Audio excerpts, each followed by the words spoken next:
நம்ம எல்லாருக்குமே இன்னைக்கு சொந்தமாக தொழில் ஆரம்பிக்கணும்னு மிகப்பெரிய ஆசை தான். பட் ஆனால் என்ன ஆரம்பிக்கிறது நமக்கு ஆட்டோமேட்டிக்காக ஒரு டவுட் வந்துடும். நமக்கு உடனே என்ன ஆரம்பிக்கலாம் அப்படின்னா ஒரு டீ கடையோ இல்லை ஒரு மொபைல் ஷாப்போ ஆரம்பிச்சிடலாம் அப்படிங்கிற ரொம்ப கான்ஃபிடென்ட்டாக இருப்போம். பட் ஆனால் மெடிக்கல் ரிலேட்டடாக எதாவது ஆரம்பிக்கணுமா, என்ன ஆரம்பிக்கிறது சந்தேகம் இருக்கு இல்லையா? ஸோ அதுலேயுமே ரொம்ப காமனாக நமக்கு என்ன வரும், மெடிக்கல் ஷாப் ஆரம்பிச்சிடலாம் அப்படிங்கிறது.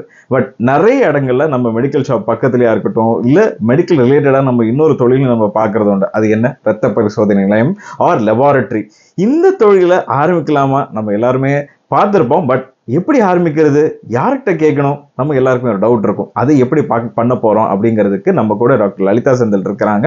இவங்க யூடியூப்ல ஒரு மிகப்பெரிய ஒரு சேனல் இங்கிலீஷ்ல ரன் பண்ணிட்டு இருக்காங்க. இதன் மூலமா இந்தியா முழுக்க பல லேப்கள் ஓபன் பண்ணி இருக்கிறாங்க. தமிழ்நாட்டிலையும் பல லேப்கள் இன்னைக்கும் வந்து அவங்க ப்ராஜெக்ட் பண்ணிட்டு இருக்காங்க. அவங்க கிட்டே கேட்டு நம்ம தெரிஞ்சுக்க போறோம் இந்த தொழிலை பத்தி இன் டீட்டெயிலா. வணக்கம், நான் டாக்டர் லலிதா செந்தில். நீங்க சொன்னது ரொம்ப சரிதாங்க. ஹெல்த் கேர் பிசினஸ்ல என்னால வந்து ஈஸியா வந்து ஒன்று தொடங்கிட முடியும் அப்படின்ட்டு ஒருத்தவங்களுக்கு வந்து ஒரு நம்பிக்கை இருக்கு அப்படின்னா வந்து மெடிக்கல் ஷாப். அதே லேப் தொடங்கணும்னு பல பேருக்கு இது வந்து ஒரு கனவாவே இருக்குங்க. லேப் தொடங்க முடியுமா, அதை ப்ராஃபிட்டபிளாவே ரன் பண்ண முடியுமாங்கிற டவுட் இருந்துகிட்டே இருக்கும். லேப் தொழில் அப்படிங்கிறது வந்து ரொம்ப சிறந்த ஒரு ஹெல்த் கேர் தொழில். அதே மாதிரி அதை நம்மளால டெஃபினட்டா ஒரு நல்ல ஒரு ப்ராஃபிட்டபிள் பிசினஸாவுமே நம்மளால எடுத்துட்டு போக முடியும்.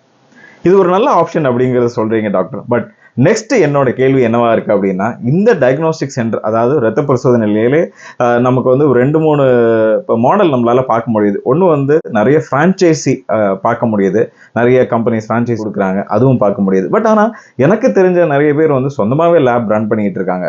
உங்களை பொறுத்த வரைக்கும் ஃப்ரான்ச்சைசி போறது பெட்டரா, இல்ல சொந்தமா நம்மளே ஒரு பிராண்ட் உருவாக்குறது பெட்டரா? சொல்லுங்க டாக்டர். நீங்க கேக்குறது வந்து ரொம்ப கரெக்டான ஒரு குவெஸ்சன். ஏன்னா நம்ம பாக்குற இடம் எல்லாமே வந்து ஒரு கார்ப்பரேட் லெபார்டரியோட ஃப்ரான்ச்சைசி இருக்கு. கார்ப்பரேட் லெபார்டரி ஃப்ரான்ச்சைசிக்கும் நம்ம சொந்தமா ஒரு லேப் தொடங்குறதுக்கும் நான் எதை ப்ரிஃபர் பண்ணுவேன், நான் எதை சஜஸ்ட் பண்ணுவேன் அப்படின்னு கேட்டீங்கன்னா, நீங்க சொந்தமா உங்களோட ஒரு லேபை ஆரம்பிங்க அப்படின்னு தான் சொல்லுவேன். இதுக்கு நான் முக்கியமான 2 காரணங்கள் சொல்லுவேன்.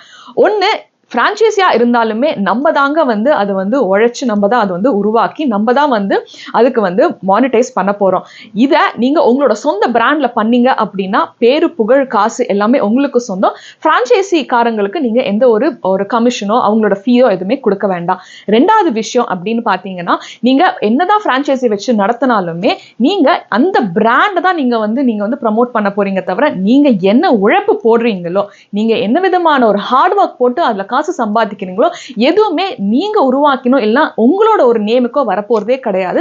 அந்த கார்ப்பரேட் பிராண்டோட நேமுக்கு தான் போக போகுது. ஸோ எப்போதுமே நம்மளோட ஒரு சொந்த லேபை ஆரம்பிச்சு அதுக்கு ஹார்ட் ஒர்க் போட்டு நம்ம அதுலேருந்து ரெவன்யூ ஜென்ரேட் பண்ணோம் அப்படின்னா டெஃபினட்டபிளாவே இது சூப்பரான ஒரு ப்ராஃபிட்டபிளான ஒரு ஹெல்த் கேர் பிசினஸ்.